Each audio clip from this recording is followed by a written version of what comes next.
أعوذ بالله من الشيطان الرجيم. بسم الله الرحمن الرحيم. سورة البقرہ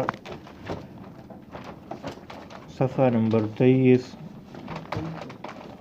آیت نمبر 158.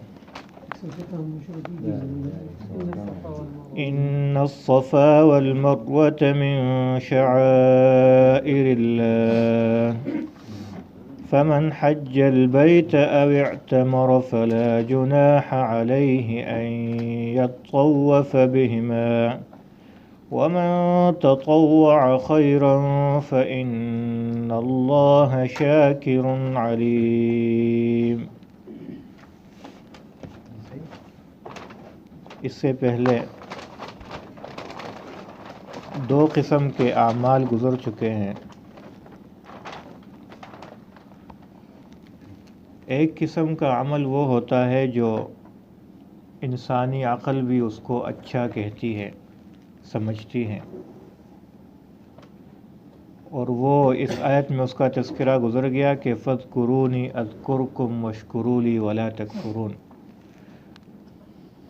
کہ اللہ تعالیٰ کی نعمتوں کے اوپر شکر کرنا یا آپ کے ساتھ کوئی احسان کرے تو اس کا شکر ادا کرنا، شکریہ ادا کرنا، یہ عقلاً بھی ٹھیک ہے اور انسان اس کو اچھا سمجھتا ہے. یہ ایک قسم کا عمل ہے.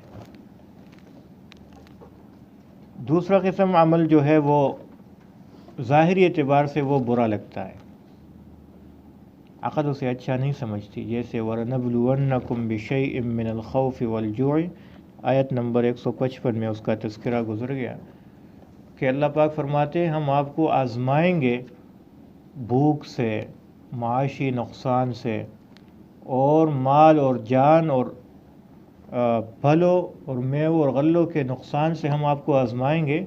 تو یہ ظاہری طور پر نقصان ہے، ظاہری طور پہ انسان اس کو برا سمجھتا ہے، لیکن اللہ تعالیٰ فرماتا ہے کہ اس میں آپ لوگوں کے لیے خیر ہے. دوسرے قسم کا عمل کہ اگرچہ آزمانا یا کوئی مصیبت پریشانی آنا ظاہری اعتبار سے یہ برا لگتا ہے، لیکن انجام کے اعتبار سے پھر وہ خیر ہی کی طرف جاتا ہے. تیسرا قسم ایک عمل اور ہے جو ظاہری اعتبار سے نہ اچھا ہے نہ برا ہے، نہ اس کا کوئی فائدہ نظر آتا ہے نہ کوئی نقصان نظر آتا ہے.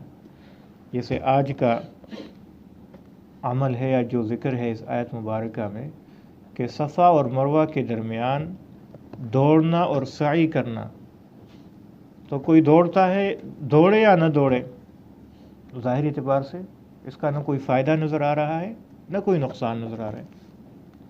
کوئی دوڑتا ہے تو جس طرح پہلے گزر چکا ہے کہ کسی کے احسان کا بدلہ، تو ظاہری اعتبار سے کوئی یہاں پر اس کا کوئی نسبت نہیں ہے. تو اللہ تعالیٰ فرماتا ہے کہ ایسے اعمال جن کا ظاہری اعتبار سے کوئی فائدہ نظر نہ بھی آ رہا ہو، اگر اللہ کی طرف سے حکم آتا ہے تو بھی اس کو قبول کرنا من وعن اور اسی طرح قبول کرنا ہمارا فرض ہے. اس میں بھی ہمارے لیے ایک خیر ہے اور ایک نیکی ہے اور اجر ہے. اور آپ نے دیکھا ہے بی بی ہاجر علیہ السلام جو ابراہیم علیہ السلام کی بیوی تھیں، اور ان کے بیٹے حضرت اسماعیل علیہ السلام، ان پر اللہ تعالیٰ نے مختلف قسم کی آزمائشیں اور مصیبتیں یہ نازل فرمائی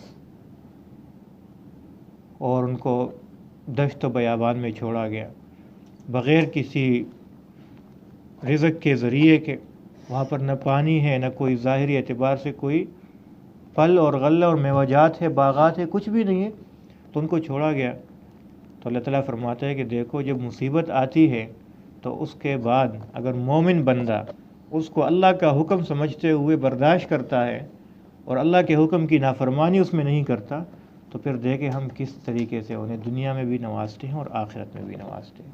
تو بی بی ہاجر کو دنیا میں بھی نوازا کہ زمزم کا پانی اور چشمہ وہاں پر جاری کیا اور لوگ آباد ہوئے اور پورا شہر بن گیا اس سے، اور دنیاوی منافع وہ بھی مل گئے، اور آخرت میں بھی اللہ تعالیٰ نے بڑے درجات ان کے لیے رکھے ہیں، اور آج تک ہم ان کا نام اچھے طریقے سے لیتے ہیں. تو اللہ تعالیٰ فرماتے ہیں جب کوئی مصیبت آتی ہے تمہارے اوپر یا کوئی آپ کے اوپر پریشانی آتی ہے، جیسے یہ پریشانی آئی ہے آج کل، تو اگر کوئی مومن بندہ اس کو صحیح معنی میں اللہ کے حکموں کی نافرمانی نہ کرے، اللہ سے کوئی گلہ شکوہ نہ کرے، اور کوئی دل میں برا خیال نہ لائے، بلکہ اس کو اللہ کی راضی تقدیر سمجھتے ہوئے اس پہ راضی ہو جائے اور اللہ کی طرف متوجہ ہو جائے، تو اللہ تعالیٰ اس کے بدلے میں دنیا میں بھی خیر دے گا اور آخرت میں بھی خیر دے گا۔ تو اللہ تعالیٰ فرماتا ہے ان الصفا، بے شک صفا والمروہ اور مروہ،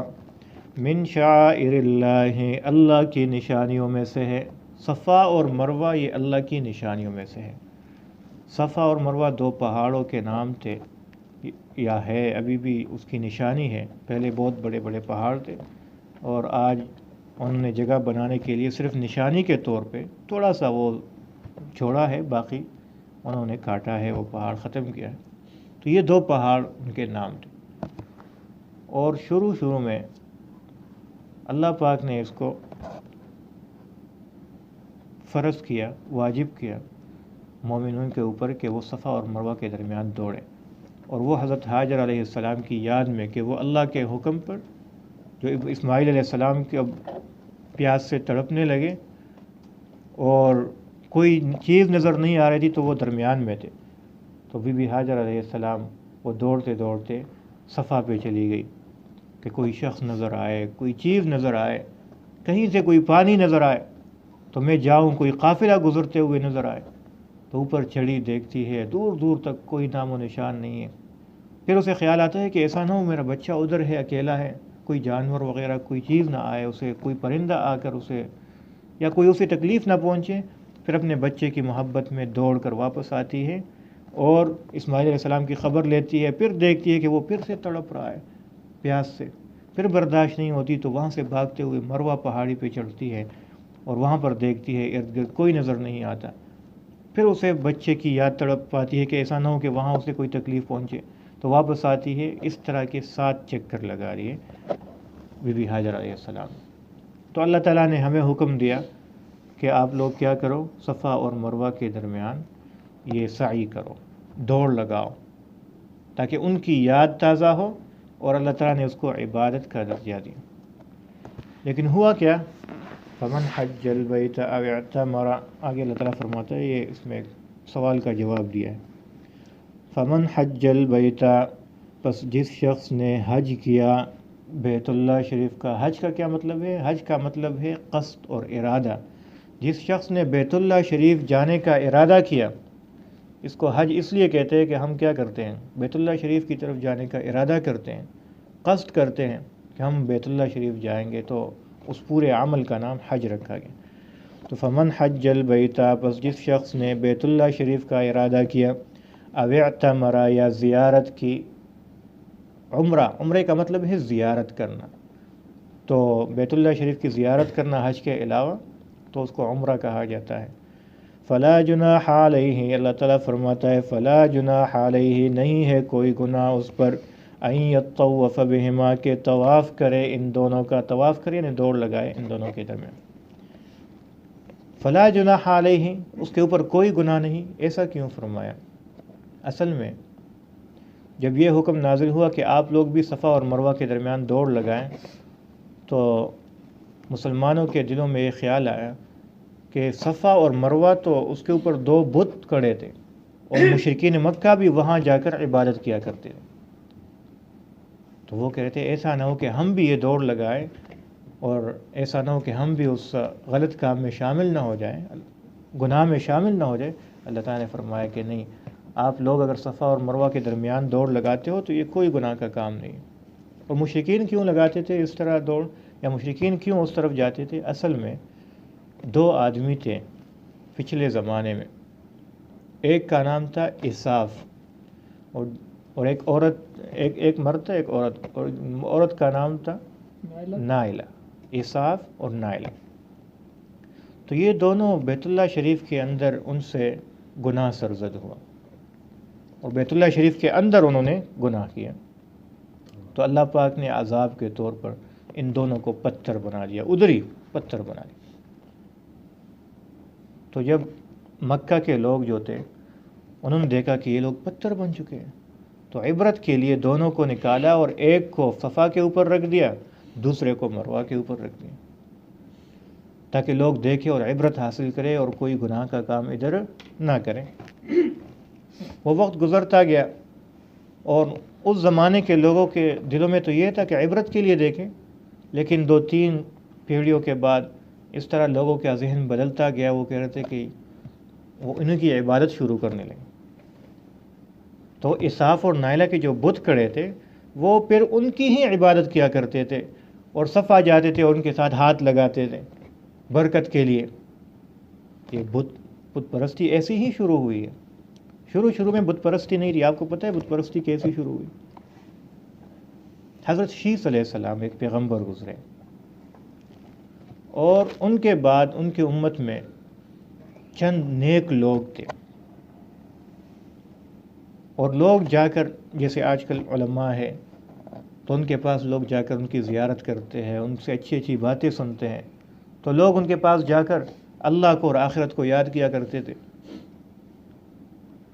جب وہ لوگ فوت ہوئے تو لوگوں نے کہا کہ پہلے تو وہ فلاں بزرگ تھے، ہم ان کے پاس جایا کرتے تھے، تو اب تو وہ نہیں رہے، اب کس کے پاس جائیں گے؟ تو شیطان آیا، اس نے آئیڈیا دیا کہ آپ ایسا کرو، ان کی بت بناؤ، ان کی شکل بناؤ، تو اب تو وہ ہے نہیں، تو آپ جا کر ان کے پاس جب جاؤ گے تو آپ کو وہ بزرگ یاد آئیں گے، اور وہ بزرگ جب یاد آئیں گے تو آپ کو اللہ یاد آئے گا۔ انہوں نے کہا یہ تو بہت اچھا آئیڈیا ہے، کلک کیا یہاں پر۔ تو سب لوگوں نے ان بزرگ آدمیوں کے، نیک لوگوں کی شکلیں بنائی، بت بنائے۔ تو شروع میں وہ عبادت نہیں کرتے تھے، وہ صرف اس لیے ان بتوں کے پاس جاتے تھے تاکہ انہیں اللہ یاد آ جائے، اور بت بنانا اس وقت حرام بھی نہیں تھا، شکل بنانا حرام نہیں تھا۔ تو انہوں نے کہا کہ اچھی بات ہے، جا کر دیکھیں گے، ان کی وجہ سے بزرگ یاد آئیں گے اور پھر اللہ یاد آئے گا، تو عبادت کریں گے ہم۔ اور رفتہ رفتہ جب زمانہ گزرتا گیا تو لوگوں کے دلوں کے اندر یا بچوں کے اندر، پھر آگے اگلی نسل کے اندر یہ بات پکی ہو گئی کہ ہمارے بڑے تو ان کی عبادت کیا کرتے تھے، ان کے پاس جایا کرتے تھے، حالانکہ وہ ان کے پاس نہیں جاتے تھے، ان کے ذریعے ان کو اللہ یاد آتا تھا، اللہ سے مانگتے تھے۔ تو آگے جا کر 2-3 نسلوں بعد پھر یہ بات بگڑ گئی اور انہوں نے انہی بتوں کی پجاری وہ بن گئے، ان کی بت پرستی شروع کی، عبادت شروع کی۔ تو بت پرستی اسی طریقے سے عام ہوتی گئی۔ تو یہ مشرکین بھی شروع میں عبرت کے لیے انہوں نے بت رکھ دیے، اور پھر جا کر جب 2-3 نسلیں گزر گئی تو ان کے دلوں میں یہ خیال آیا کہ جا کر ان سے ہاتھ لگایا کریں۔ تو جب دیکھا دیکھی ہاتھ لگانا شروع کیا تو انہوں نے برکت کے لیے پھر بت پرستی بھی شروع کی، اور بھی ان کی بھی عبادت کرنے لگے۔ تو مسلمانوں کے دلوں میں یہ خیال آیا کہ ایسا نہ ہو کہ ہم یہاں پر صفا اور مروہ کے درمیان دوڑ لگائیں، یہاں تو وہ بت کھڑے تھے، ہم گناہ گار نہ ہو جائیں۔ اس کے اوپر اللہ تعالیٰ نے فرمایا کہ لا جناح علیہ ان یطوف بہما، اگر تم ان دونوں صفا اور مروہ کے درمیان دوڑ لگاتے ہو تو اس پر آپ کے اوپر کوئی گناہ نہیں ہے۔ ومن تطوع خیرا، اور جو اپنی خوشی سے خیرن کوئی نیک کام کرتا ہے، زیادتی والا نفلی کام کرتا ہے جو کہ اس کے اوپر فرض نہیں ہے، واجب نہیں ہے، وہ کرتا ہے، تو اللہ تعالیٰ فرماتا ہے فَإِنَّ اللَّهَ، بس بے شک اللہ شاکر قدردان ہے، علیم باخبر ہے۔ یہ سعی جس کو کہا جاتا ہے، یہ آپ کو معلوم ہوگا جو ساتھی گئے ہیں عمرے کے لیے، حج کے لیے، یہ عمرے کا ایک رکن ہے اور واجب ہے، ہمارے نزدیک واجب ہے، اور امام شافعی رحمۃ اللہ علیہ فرماتے ہیں کہ یہ فرض ہے۔ تو اگر کوئی شخص وہ عمرہ کرتا ہے اور عمرے میں سعی نہیں کرتا تو اس کے اوپر دم لازم آتا ہے، وہ پھر ایک بکری ذبح کرے گا حرم کے اندر، تبھی اس کا جو ہے وہ عمل پورا ہوگا، وہ جبیرہ اس کا ہوگا، اس کے بغیر نہیں ہوگا۔ اور دوسری بات اللہ تعالیٰ نے فرمایا کہ جو شخص حج اور عمرہ کرے وہی شخص ان دونوں کے درمیان دوڑ لگائے۔ اس کا مطلب یہ ہے کہ اس کے علاوہ اگر کوئی دوڑ لگاتا ہے، اب عمرہ نہیں کر رہا، ویسے کہتا ہے کہ میں صفا اور مروہ کے درمیان سعی کرتا ہوں، اس کا کوئی ثواب نہیں ہے، اس کا کوئی اجر نہیں ہے۔ یہاں سے یہ بات معلوم ہوتی ہے کہ جو چیز اللہ تعالیٰ نے جس درجے میں مقرر فرمائی ہے اس سے نہ کم کرنا ہے ہم نے، نہ اس کے اوپر زیادتی کرنی ہے۔ تو ہر چیز میں یہ درجات مقرر ہیں۔ اللہ تعالیٰ نے فرمایا کہ یہ شعائر اللہ میں سے ہے۔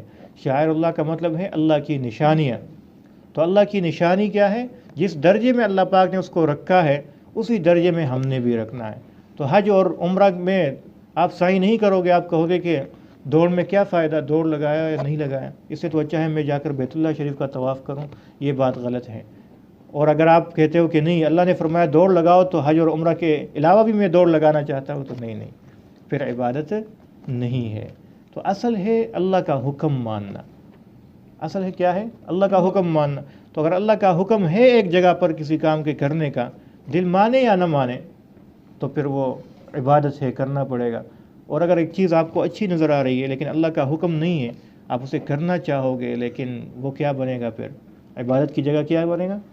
وہ بدعت بن جاتا ہے، وہ پھر دین میں اضافہ بن جاتا ہے، پھر اس کا اجر نہیں ملتا بلکہ الٹا کیا ہوتا ہے؟ عذاب ملتا ہے۔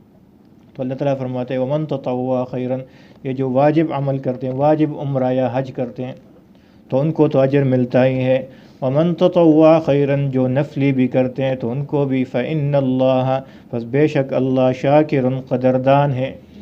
شاکر کا مطلب ہے شکر گزار، لیکن اللہ کسی کا شکر ادا کرنے کی ضرورت اسے نہیں ہے۔ شکر تو بندہ اس کی ادا کرتا ہے جب اس کے اوپر احسان کرتا ہے کوئی۔ اللہ کے اوپر کوئی احسان کر سکتا ہے؟ نہیں کر سکتا۔ تو پھر اللہ کے شکر گزار ہونے کا کیا مطلب ہے؟ یعنی اللہ پاک آپ لوگوں کے اعمال کی قدر کرتا ہے، اس کا بدلہ عطا فرمائے گا۔ اور اللہ تعالیٰ آگے فرماتے ہیں علیم، باخبر ہے، یہ مت سمجھیے کہ میں نے نفلی عبادت کی، میں نے 2 نفل پڑھ لیے، اکیلے میں پڑھ لیے، کسی کو پتہ ہی نہیں چلا کیا مجھے اس کا اجر ملے گا نہیں ملے گا۔ میں نے نفلی صدقہ دیا، کسی کو بھی نہیں پتہ۔ آج کل تو اللہ معاف کرے، لوگ صدقہ دیتے ہیں تو کیا کرتے ہیں؟ سیلفی بنا لیتے ہیں اور وہ تصویریں بنا کے فیس بک پہ چڑھا دیتے ہیں، ہاں تاکہ ثبوت ہو، اور آگے سے بندہ کہتا ہے یہ بھوک سے مرے گا یا نہیں مرے گا، شرم سے کیا ہو جائے گا؟ مر جائے گا۔ اور ان کے بچوں کے لیے پھر وہ بن جاتا ہے ہمیشہ کے لیے، وہ عیب بن جاتا ہے، داغدار۔ یہ تو فیس بک پہ تو تصویریں رہتی ہیں، تو کبھی بھی جو بھی اللہ توفیق دیتا ہے کبھی بھی اس کی نمائش مت کرو۔ صدقہ چپ کر دینا افضل ہے، بہتر ہے۔ زکوٰۃ اگر آپ کھل کے اس لیے دو کیونکہ وہ فریضہ ہے، اس لیے دو تاکہ لوگوں کے لیے ترغیب ہو جائے، سیلفیاں نہیں، لوگوں کے لیے ترغیب ہو جائے، اس لیے سب کو کسی کو پتہ چلے تو اچھی بات ہے، لیکن صدقہ ہر حالت میں چپکے سے دینا افضل ہے، کسی کو بھی پتہ نہ چلے، یہاں تک کہ دائیں ہاتھ پہ دے، آپ کے بائیں ہاتھ کو بھی پتہ نہ چلے، تو آپ کے دل میں یہ خیال نہیں آنا چاہیے کہ پتہ نہیں اس کا اجر مجھے ملے گا کہ نہیں، کسی کو بھی نہیں پتہ چلا۔ تو فَإِنَّ اللَّهَ شَاكِرٌ عَلِيمٌ، اللہ تعالیٰ فرماتے ہیں مجھے پتہ ہے، ذرے ذرے کا پتہ ہے کہ تم لوگ کیا نفلی کام کرتے ہو، کیا عبادت کرتے ہو، تو شاکرن، اللہ تعالیٰ فرماتے ہیں میں بہت قدردان ہوں، تمہارے عمل کا بدلہ تمہیں دے کے رہوں گا، وہ ضائع نہیں جائے گا۔ ترجمہ دیکھیں، ان الصفا، بے شک صفا والمروہ اور مروہ، من شعائر اللہ، اللہ کی نشانیوں میں سے ہے۔ فمن حج البیت، پس جو شخص ارادہ کرتا ہے بیت اللہ شریف کا یا حج کرتا ہے، او اعتمر یا عمرہ کرتا ہے، زیارت کرتا ہے، فلا جناح علیہ، پس نہیں ہے کوئی گناہ اس پر، ان یطوف بہما، کہ وہ طواف کرے ان دونوں کا، یعنی دوڑ لگائے ان دونوں کے درمیان، جس کو سعی کہتے ہیں۔ ومن تطوع خیرا، اور جو اضافی کرتا ہے اپنی خوشی سے، اضافی یا نفلی عمل کرتا ہے اپنی خوشی سے، فإن اللہ، پس بے شک اللہ شاکر قدردان ہے، علیم باخبر ہے۔